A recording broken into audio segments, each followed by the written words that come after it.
ఒకటి pumped storage unit. తెలంగాణలో ఇంతవరకు ఆ పాలసీ లేదు. మరి పాలసీ లేకుండా అదాని కాడికి వెళ్ళి పైసలు ఎట్లా తీసుకుంటా అనుకున్నావు? పాలసీ లేకుండా ప్రపోజల్ ఎట్లా తీసుకున్నావు? నెంబర్ 1. నెంబర్ 2, కొడంగల్ ఇన్ని రోజులు అల్లుని కోసం అనుకున్నాం, ఇప్పుడు అదాని కోసం అంటే ఇప్పుడు తెలిసింది.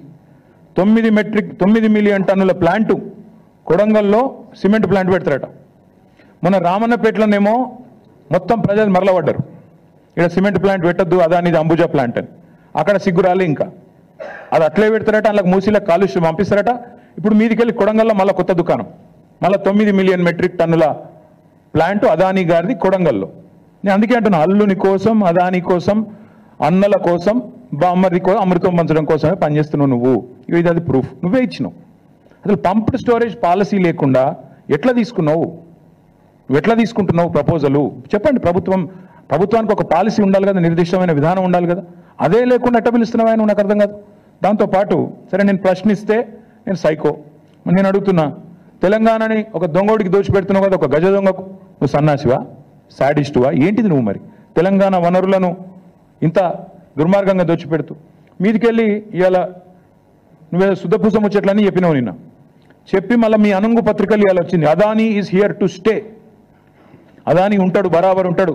రాహుల్ గాంధీ నెత్తి మీద మొట్టికాయలు వేస్తే ఏదో పైకి ఒక 100 కోట్లు ఇచ్చి లోపల మాత్రం మళ్ళా పక్కా కొసరు అట్లా ఇచ్చినట్టు చేసి అసలు మాత్రం అట్లే ఉంటుంది అని చెప్పినట్టు ఇవాళ Adani is here to stay. నేను అడుగుతున్నా, మన హిండెన్బర్గ్ రీసెర్చ్ అనే రిపోర్ట్ ఎప్పుడు వచ్చిందండి? 3 నెలల కింద వచ్చింది. చదువు రాదా, అర్థం కాదా? నిన్ననే తెలిసింది అదాని దొంగ అని. మీరు రాహుల్ గాంధీ లబలబా అని మొత్తుకుంటూనే ఉన్నాడు కదా. ఎప్పటి నుంచి ఘోషిస్తున్నాడు రాహుల్ గాంధీ? అదాని దొంగ, చౌకీదార్ చోర్ హే, అదాని ఫ్రాడ్ హే అంటూనే ఉన్నాడు. మరి ఎందుకు 100 కోట్లు ఎందుకు ఇస్తున్నావు? కొసరు మాత్రమే ఎందుకు ఇస్తున్నావు? అసలు 12,400 కోట్ల ఒప్పందాలు ఎందుకు రద్దు చేస్తలేవు? మేమేదో చేసినామంటున్నావు, అవి కూడా రద్దు చేయి. మేము వద్దంటున్నామా?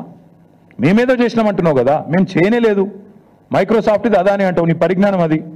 ఒకటి మాత్రం పక్కా, ఈ ముఖ్యమంత్రి ఆయన ఇంటి పేరు మార్చుకోవాలి. ఆయన అనుముల కాదు, అబద్ధాల రేవంత్. ఇంత పచ్చబద్దాలు చెప్తాడండి ఎవడన్నా ముఖ్యమంత్రి అంటాడు? ఇంత దుర్మార్గమా? మైక్రోసాఫ్ట్ డేటా సెంటర్ని పట్టుకొని అదాని డేటా సెంటర్. అదేవిధంగా నేషనల్ హైవే ప్రాజెక్టులు మేము ఇచ్చినాం, రక్షణ శాఖ ప్రాజెక్టులు రాష్ట్ర ప్రభుత్వం ఇచ్చింది, ఎలక్ట్రికల్ ట్రాన్స్మిషన్ ప్రాజెక్ట్ అది కూడా కేంద్ర ప్రభుత్వ ప్రాజెక్టు మేము ఇచ్చినాం. ఇంత పచ్చి అబద్ధాలు చెప్పేటోడు అనుముల రేవంత్ రెడ్డి కాదు, అబద్ధాల రేవంత్ రెడ్డే.